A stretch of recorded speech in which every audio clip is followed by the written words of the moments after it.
সফলতাৰে সামৰণি পৰিল এডভান্টেজ আসাম 2.0 অসমত 4,91,500 কোটি টকা বিনিয়োগৰ এমঅইউ স্বাক্ষৰ সৰ্বমুঠ 6 লাখ কোটি টকাৰ বিনিয়োগৰ আছিল প্ৰস্তাৱ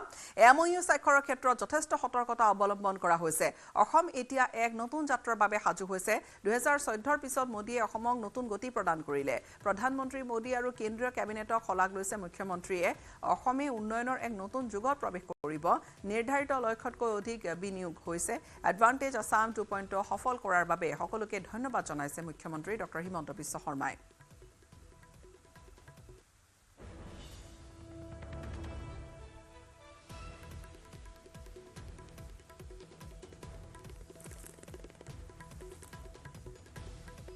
অসমখনক আমি 47 চনৰ আগত যেনেকুৱা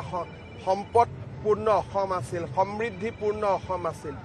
তালৈকে আমি লৈ যাব পাৰিছো যেতিয়া ভাৰতৰ ভিতৰত একমাত্ৰ ইণ্ডাষ্ট্ৰিয়েল ষ্টেট অসম আছিল আজি সেই সমৃদ্ধিৰ অসমখনৰ এতিয়া আমি বহুত দূৰত নহয় ইয়াৰ পৰা যদি আমি একেলগে কাম কৰো বহুত হ'ব এই বছৰটোত আমাৰ বহুত কেইটা কাম হ'ব জাগিৰোডত সেমি কণ্ডাক্টৰে প্ৰডাকশন কৰিব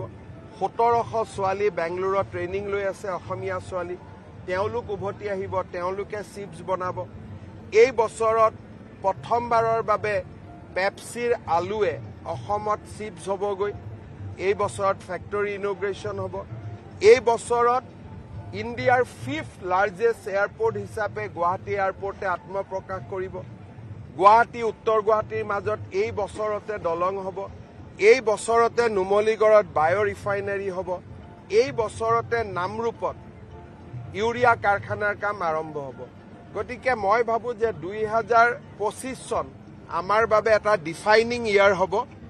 আৰু আমি যদি ইয়াক আগুৱাই লৈ যাওঁ আমি বহুত আগুৱাই লৈ যাব পাৰিম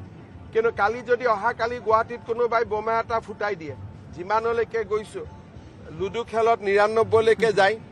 হাপৰ মুখত পৰিব আকৌ শূন্য হ'ব তেতিয়া আৰু 50 বছৰ পিছত আৰু এনেকুৱা এটা এফৰ্ট কৰিব লাগিব স্বাধীনতাৰ 75 বছৰ পিছত এটা এফৰ্ট হ'ল মই ভাবো ই বহুত সফল হ'ল সকলোৰে মুখত এতিয়া অসম অসম যাকে আপোনালোকে লগ পাইছে কিন্তু এই 75 বছৰৰ পিছত আমি যদি আকৌ হাপৰ মুখত পৰো আমি আৰু 50 বছৰ নতুন ৰাস্তাৰ আকৌ নিৰ্মাণ কৰিব লাগিব হয়তো আমাৰ জীৱনত আমি সমৃদ্ধিশালী অসম দেখা নাপাওঁ গতিকে আমাৰ লক্ষ্য হ'ব লাগে যে 99 যেনেকে হাপৰ মুখত পৰে আমি যাতে হাপৰ মুখত নপৰাকৈ এখত গৈ থিয় হ'ব পাৰো